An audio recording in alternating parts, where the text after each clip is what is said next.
આજે આપણે બ્લાઉઝનું ફિટિંગ કરતા શીખીશું.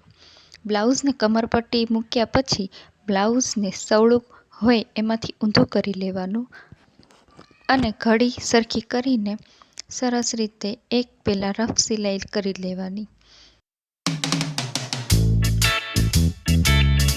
બગલના ભાગે વ્યવસ્થિત પકડીને સાંધો ઉપર રહે એવી રીતે સિલાઈ લગાડવાની અને છેક કમર સુધી એ સિલાઈ લેવાની છે આપણે.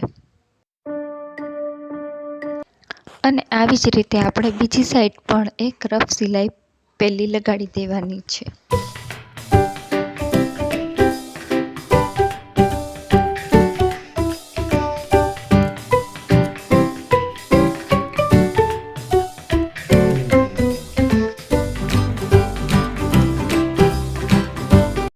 બંને બાજુ આપણે સિલાઈ લગાડ્યા પછી બ્લાઉઝને વ્યવસ્થિત કરી લેશું અને આપણે જે માપ લેવાનું છે એ માપના બ્લાઉઝને લઈને આપણે તેના પર વ્યવસ્થિત મૂકી દઈશું અને આગળ પાછળનો ભાગ સરખો કરીને જે આપણી પહેલી સિલાઈ છે ત્યાં આપણે ચોક વડે નિશાન કરી લેશું.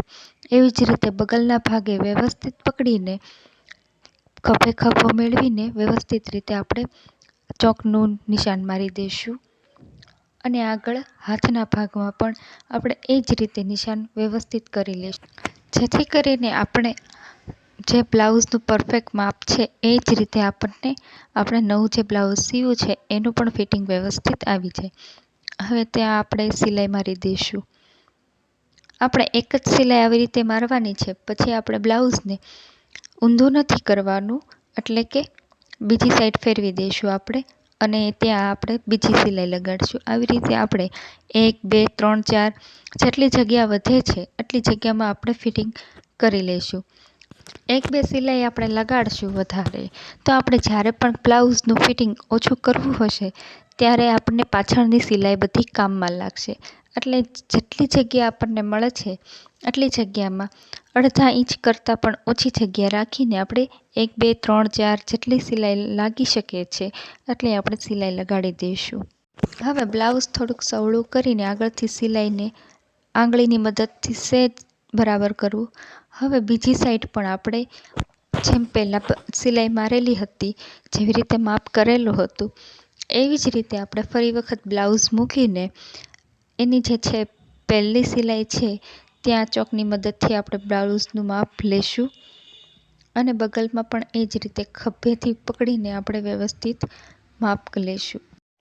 અહીં પણ પહેલાં કર્યું હતું એમ જ પહેલી સિલાઈ લઈ લઈશું અને પછી 1 2 3 જેટલી જગ્યા મળે છે એટલી સિલાઈ લગાડી દઈશું.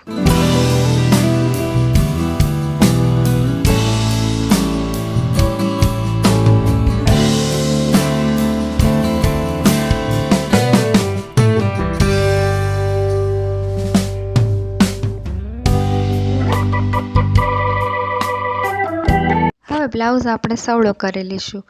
આપણું ફિટિંગ હવે વ્યવસ્થિત થઈ ગયું છે, તો પહેરીને એક વખત જોઈ લઈશું કે ફિટિંગ બરાબર થયું છે કે નહીં. ફિટિંગ કરવાની આ સૌથી સરળ રીત છે, જેનાથી આપણું માપ પરફેક્ટ આવી જાય છે. એક નવી જ રીત સાથે મળીશું હવે આવતા વિડીયોમાં. ત્યાં સુધી જય શ્રી કૃષ્ણ, જય વિહળાનાથ મિત્રો, અને please like share and subscribe.